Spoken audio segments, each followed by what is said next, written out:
ഒരു നാട്ടിലെ ജനങ്ങൾ മാത്രമല്ല, മറ്റ് നാടുകളിൽ നിന്ന് കൂടിയുള്ള ആൾക്കാർ വന്ന് കളിച്ചുല്ലസിക്കുന്ന ഒരു സ്ഥലം. ഗ്രൗണ്ടൊന്നുമല്ല, ഒരു കുളമാണ് കണ്ണാടിക്കുളം.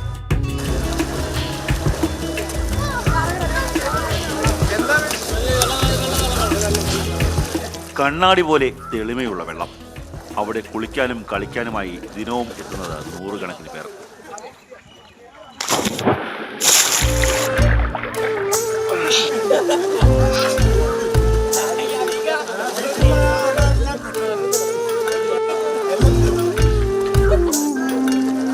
കുറെ കാലമായി ആനേടിയിലെ കണ്ണാടിക്കുളത്തെക്കുറിച്ച് കേൾക്കുന്നു. എന്തായാലും ആ ജലവിനോദ കേന്ദ്രം കാണാൻ തന്നെ തീരുമാനിച്ചു. സാഹസിക നീന്തൽ താരം ഡോൾഫിൻ രതീഷിനെയും ഒപ്പം കൂട്ടി. ഗംഭീരമല്ലേ? കടലിൽ നീന്തും, സ്വിമ്മിംഗ് പൂളിൽ നീന്തും, അതിനെക്കാട്ടി നല്ല ഗംഭീര വെള്ളം. നമ്മുടെ പ്രകൃതി തന്നെ ഏറ്റവും മനോഹരമായിട്ടൊരു സ്ഥലം നമുക്ക് തന്നിരിക്കുക, അടിപൊളിയായിട്ട്.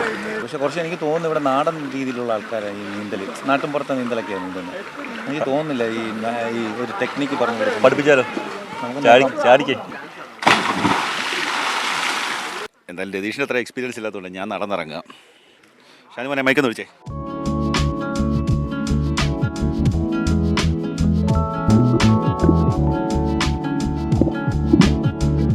നിങ്ങൾക്ക് എവിടുന്നാ? വള്ളിക്കാവ്.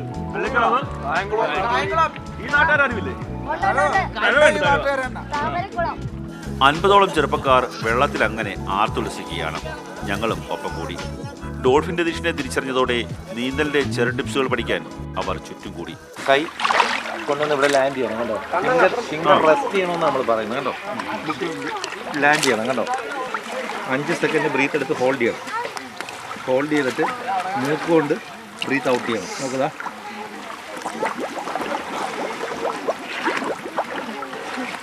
ഫുള്ള് തീർന്നു കഴിയുമ്പം ഇങ്ങനെ ചരിച്ചെടുക്കണം. നോക്കി,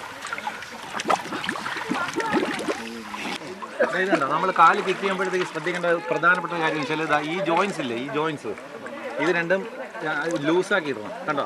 ഓക്കെ, കണ്ടോ? ഇപ്പൊ എങ്ങനെയുണ്ട് നീന്തിയിട്ട്? നീന്തൽ പഠിച്ചോ?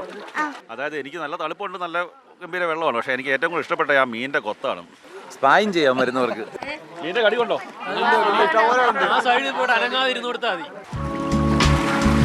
കണ്ണാടിക്കുളം സാധാരണ ഒരു കുളമല്ല. ഇവിടുത്തെ ജനങ്ങൾ ഇതിനെ കളിക്കളമാക്കി മാറ്റിയിരിക്കുകയാണ്. ഗംഭീര കുളമാണ്, ഗംഭീര കളിക്കളമാണ്. ക്യാമറമാൻ ഷാനവാസ് ഫരീദിനൊപ്പം കണ്ണൻ നായർ, മാതൃഭൂമി ന്യൂസ്, കൊല്ലം.